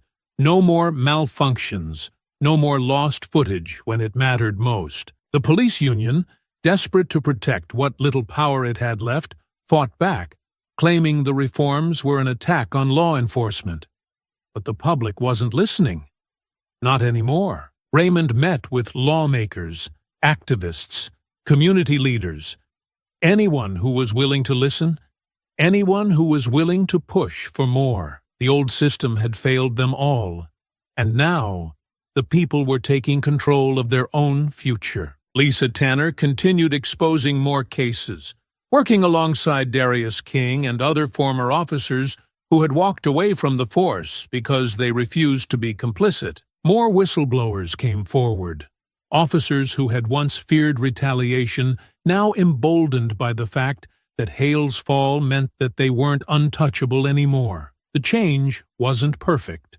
The fight wasn't over. But for the first time, it wasn't impossible. As the months passed, Raymond found himself standing in front of a crowd, looking out at the faces of people who had been there since the beginning. They weren't just here for him anymore. They were here for each other, for every name that had been wrongfully taken, for every person who had been silenced, beaten, erased by the system. "This isn't just about one man," Raymond said, his voice steady, his presence commanding.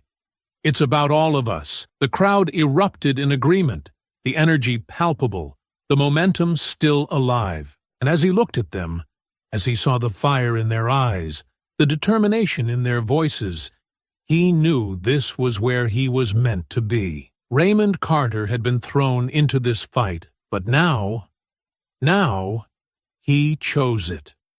Because as long as injustice remained, as long as power went unchecked, As long as people were still fighting to be heard, he wasn't backing down, and neither was anyone else. The indictment came swiftly, faster than anyone expected. The pressure had been mounting for weeks, fueled by relentless public scrutiny and the growing wave of exonerations that had shattered what little credibility the department had left. There was no escaping it now. Hale and his entire unit were officially facing federal charges. The courtroom was packed, every seat filled with people who had been waiting years for this moment.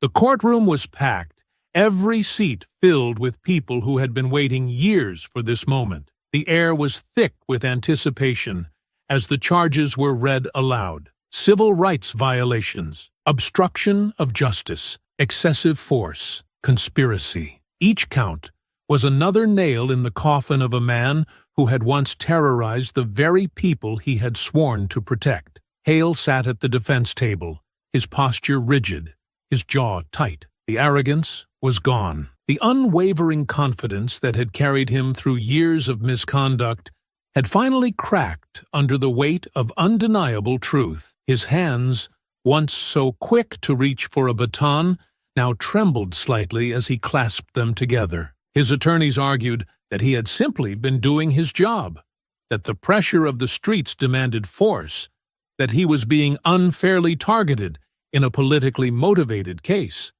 But their words rang hollow in a room filled with victims who had spent years trying to be heard. The prosecution wasted no time dismantling the facade. They presented body camera footage that had been lost until Internal Affairs recovered it.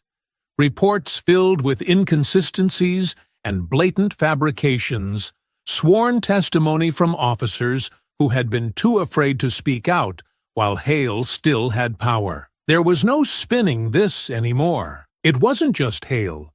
His entire unit was being brought down with him.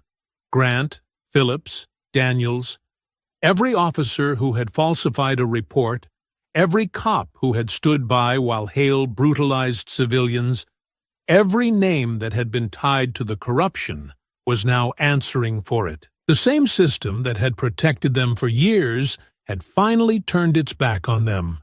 Not because it wanted to, but because it had no other choice. For the people who had suffered under them, the ones who had been arrested, beaten, humiliated, and ignored, it was vindication. The fight had been long, exhausting, and full of moments where it felt like change would never come. But now, as the final verdicts were handed down, it was clear. The fight had been won. The police department had been forced to change. No longer could it brush complaints under the rug, pretending that abuse of power was nothing more than a few bad apples. The system had finally been forced to acknowledge what the community had known for years. This wasn't a mistake. This was a pattern. The first step had been the creation of an independent civilian oversight board, a panel made up of legal experts, community leaders, and former officers who had walked away when they saw the corruption firsthand. For the first time, misconduct cases wouldn't be buried inside the department, but investigated by people who weren't afraid of the truth. New policies were rolled out, policies that should have existed long ago. Body cameras were now mandatory, and any officer who turned theirs off or tampered with footage faced automatic termination. No more malfunctions. No more conveniently missing evidence. Training programs were overhauled, stripped of the routine sensitivity courses that had been nothing more than a box to check. Instead, officers were now required to undergo extensive de-escalation training, racial bias education, and real community engagement. Not photo ops, not press events, but actual involvement in the neighborhoods they patrolled. There was resistance, of course. The police union fought back, claiming the reforms were an attack on law enforcement, that good officers would leave the force, that the department would be weakened. But the public wasn't listening. They had heard those excuses before, and they weren't buying them now. The system wasn't being weakened. It was being rebuilt. Raymond saw the shift happening around him. He had been thrown into the public eye against his will, first as a victim, then as a symbol. He could have taken his exoneration and walked away, let the world move on while he tried to piece together what was left of his life. But he refused to let the world define him by what had been done to him. He wasn't just a survivor. He was a leader now. And if this fight had taught him anything, it was that change didn't last unless it was protected. It started with speaking engagements, small at first, community meetings, local town halls, places where people wanted to hear his story, not just as a headline, but as a person. Then it grew. He was invited to sit on panels discussing police reform, asked to speak at universities about racial profiling and systemic abuse. He met with lawmakers, pushing for statewide changes, pushing for transparency, pushing for a future where no one else had to go through what he did. And then came the rally. Thousands of people filled the park, their voices unified, their presence a declaration that they weren't going anywhere. Raymond stood on the stage, looking out at the sea of faces, some familiar, some strangers who had come because they believed in what he was fighting for. He took a deep breath, the microphone firm in his grip. "This isn't just about one case," he began, his voice strong, steady, unwavering. "This isn't just about me. It's about every person who ever felt powerless when they saw those flashing lights in their rearview mirror. It's about every mother who had to teach her son how to survive an encounter with the very people who are supposed to protect him. It's about every name that never made it to the headlines, every story that was buried, every life that was stolen by a system that refused to see us as human." The crowd erupted in agreement, their energy fueling him, their belief in this moment making it impossible to feel anything but determination. "They told us we were imagining it," he continued. "They told us it wasn't that bad, that we were playing the victim, that if we just followed the rules, we'd be fine. Well, I did follow the rules, and I still ended up in a cell." A wave of emotion rolled through the crowd. They wanted me to be silent. They wanted me to walk away. But I'm still here, and I'm not going anywhere. The roar that followed wasn't just noise. It was power. It was the sound of a city that refused to go back to the way things were. The fight was over. For the first time, the people had won. And Raymond Carter was finally free. Raymond Carter walked through his neighborhood, the place that had shaped him, the streets where he had once been just another black man, moving through a world that didn't always make space for him. The air was crisp, the late afternoon sun casting long shadows across the pavement. The familiar scent of grilled food drifted from a few houses down, the laughter of children echoing from a yard where they played without a care. Everything looked the same, yet it felt different. For the first time in a long time, he wasn't looking over his shoulder. There was no police cruiser creeping along the curb, no wary stares from neighbors who had grown accustomed to the presence of officers prowling for an excuse to stop someone who looked like him. The tension that had once settled over these streets like a fog had begun to lift, little by little, day by day. As he walked past the corner store, a place he had stopped going to after Hale's unit started making a habit of harassing people there, he noticed a small group of young men leaning against the storefront, talking and laughing without worry. One of them spotted him, nudging his friend before stepping forward. "Yo, Mr. Carter," the young man said, nodding respectfully. "It's good to see you out here." Raymond stopped, offering a small nod. "It's good to be out here." Another one, barely out of his teens, adjusted his cap. "You really did it, man. You took 'em down." Raymond shook his head. "We did it, all of us." The group murmured in agreement, the weight of his words settling over them. They had all seen the footage, heard the stories, felt the shift in the air when Hale and his team were finally removed. It wasn't just about one man. It was about a community that had refused to back down. A city that had chosen to fight instead of surrender. One of the young men stepped forward, a little hesitant, before extending his hand. "I just want to say thank you." Raymond took it, shaking firmly. "Don't thank me. Just make sure this never happens again." The young man nodded. "That's the plan." As Raymond continued down the block, he passed familiar faces. Ms. Hendricks, who used to sit on her stoop every evening but had stopped when the streets felt too dangerous. She was back now, rocking gently in her chair, a small smile appearing as their eyes met. "Raymond!"